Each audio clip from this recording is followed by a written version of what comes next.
Life is a tragedy for those who feel, and a comedy for those who think. A faithless woman, if known to be such by the person concerned, is but faithless. If she is believed faithful, she is treacherous.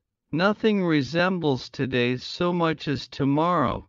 Criticism is often not a science, it is a craft, requiring more good health than wit, more hard work than talent.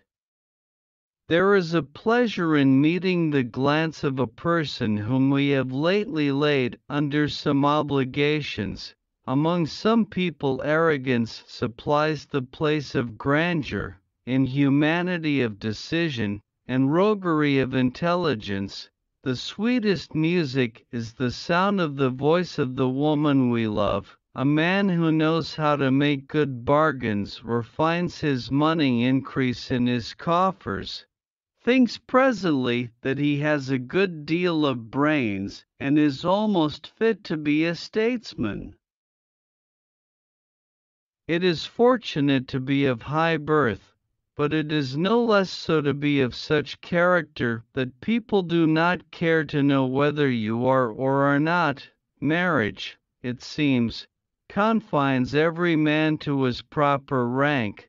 There are some sordid minds, formed of slime and filth, to whom interest and gain are what glory and virtue are to superior souls. They feel no other pleasure but to acquire money. A man must be completely wanting in intelligence if he does not show it when actuated by love, malice, or necessity. We perceive when love begins and when it declines by our perplexity when alone. There are only two ways by which to rise in this world, either by one's own industry or by the stupidity of others. He must be a dull fellow indeed, whom neither love, malice, nor necessity can inspire with wit. When we lavish our money we rob our air. When we merely save it we rob ourselves.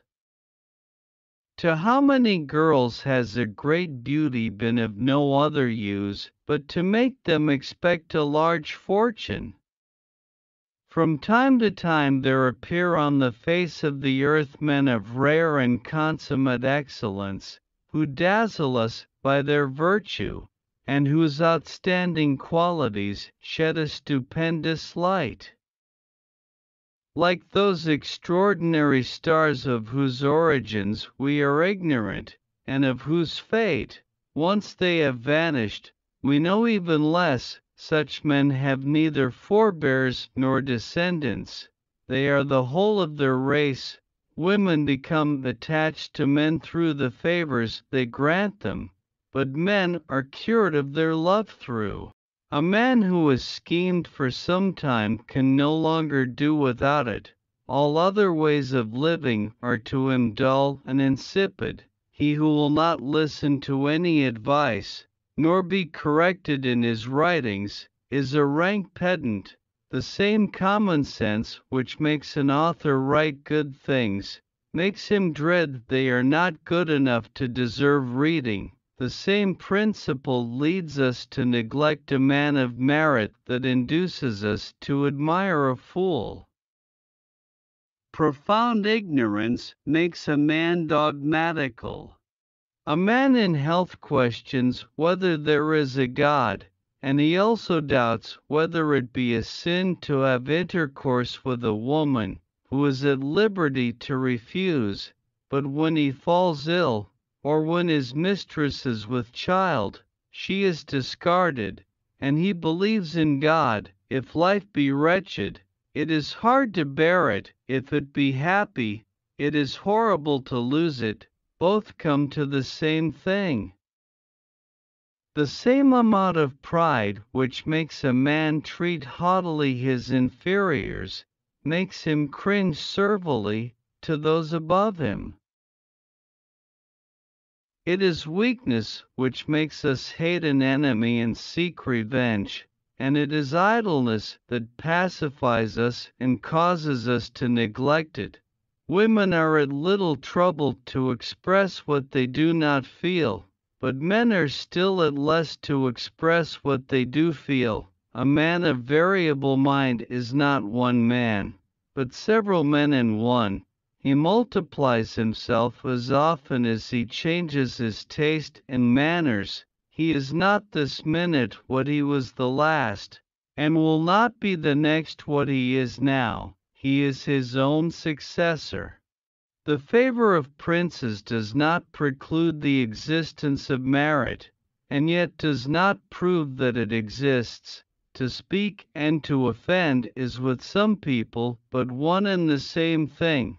It is too much for a husband to have a wife who is a coquette and sanctimonious as well. She should select only one of those qualities. The shortest and best way of making your fortune is to let people clearly see that it is their interest to promote yours.